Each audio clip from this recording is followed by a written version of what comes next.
नमस्कार, मी डॉक्टर दिलीप सातभाई.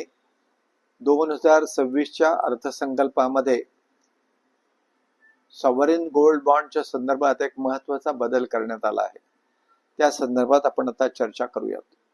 केंद्र सरकारने 2015 पासून रिझर्व्ह बँक ऑफ इंडिया मार्फत 2.5% व्याज दराची सार्वभौम सुवर्ण रोखे योजना सुरू केली होती. या योजनेत गुंतवणूकदाराला भौतिक सोने खरेदी न करता त्याच्या सममूल्याची रोख्यांच्या स्वरूपात गुंतवणूक करता येते.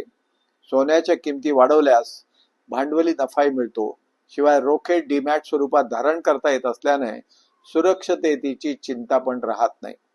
सार्वभौम सुवर्ण रोखे योजनेचे सर्वात मोठे आकर्षण म्हणजे मुदतपूर्तीनंतर मिळणाऱ्या भांडवली नफ्यावर पूर्ण मिळणारी करमुक्ती. त्यामुळं ही योजना दीर्घकालीन गुंतवणुकीसाठी अत्यंत लाभदायक मानली जात होती. मात्र ताज्या अर्थसंकल्पात प्रस्तावित बदलांमुळे या करसवलतीच्या अटी अधिक कठोर करण्यात आल्या आहेत. त्यामुळं पूर्वीची परिस्थिती अत्यंत सोपी आणि गुंतवणूकदार अभिमुख होती. आता सुवर्ण रोखे 8 वर्षाच्या मुदतीनंतर परतफेड होताना मिळणारा भांडवली नफा सर्व गुंतवणूकदारांसाठी करमुक्त होता.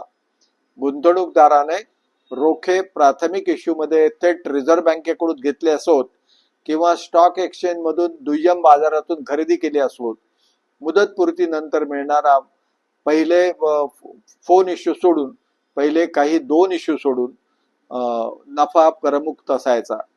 त्यामुळं ही योजना करबचतीसाठी प्रभावी पर्याय ठरली होती.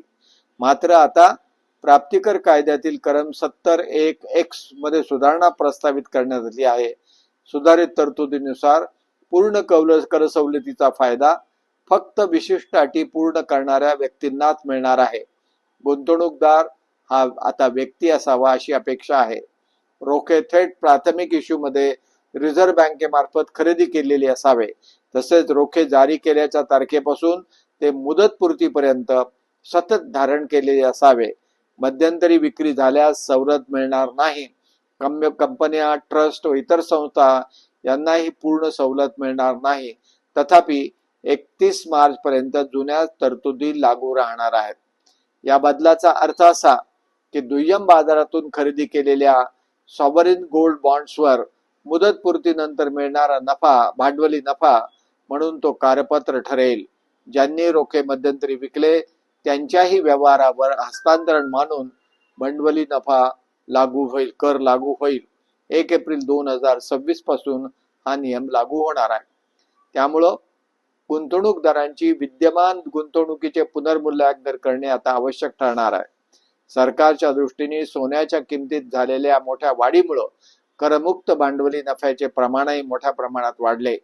महसूल संतुलन आणि कर रचनेतील समानता राखण्यासाठी ही सुधारणा करण्यात आली असावी असा अंदाज आहे. मात्र धोरणात्मक सातत्याच्या दृष्टीने गुंतवणूकदारांमध्ये काही प्रमाणात संभ्रम मात्र निश्चित निर्माण होऊ शकतो. HGB वर मिळणारे वार्षिक व्याज पूर्वीप्रमाणेच इतर स्रोतातील उत्पन्न म्हणून करपात्र राहील. त्यामुळे प्रत्यक्ष परतावा मोजताना व्याजावरील कर तसेच भविष्यातील भांडवली नफा कर याचा एकत्रित विचार करणे आता आवश्यक झाले आहे. महागाईचा दर, सोन्याच्या किमतीतील चढ-उतार आणि गुंतवणुकीचा कालावधी या सर्व घटकांचा विचार केल्यासच निव्वळ परतावा स्पष्ट होईल. ज्या गुंतवणूकदारांनी प्राथमिक इश्यू मध्ये रोखे घेतले आहेत त्यांनी मुदतपूर्तीपर्यंत धारण करण्याचा पर्याय तपासावा. दुय्यम बाजारातील गुंतवणूकदारांनी कर परिणामाचा अंदाज घेऊन पुढील रणनीती आखायला हवी. सार्वभौम सुवर्ण रोखे योजना अजूनही सुरक्षित आणि सरकारच्या हमीची गुंतवणूक आहे. मात्र नव्या कर तरतुदींमुळे तिचे करदृष्ट्या आकर्षण काही प्रमाणात मर्यादित झाले आहे.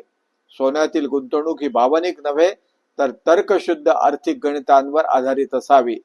बदलत्या कर व्यवस्थेच्या पार्श्वभूमीवर सजग, माहितीपूर्ण आणि दीर्घकालीन दृष्टिकोन ठेवून गुंतवणूक केल्यासच अपेक्षित आर्थिक स्थैर्य साध्य होईल अशी अपेक्षा आहे.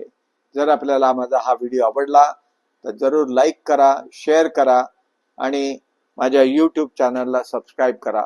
धन्यवाद.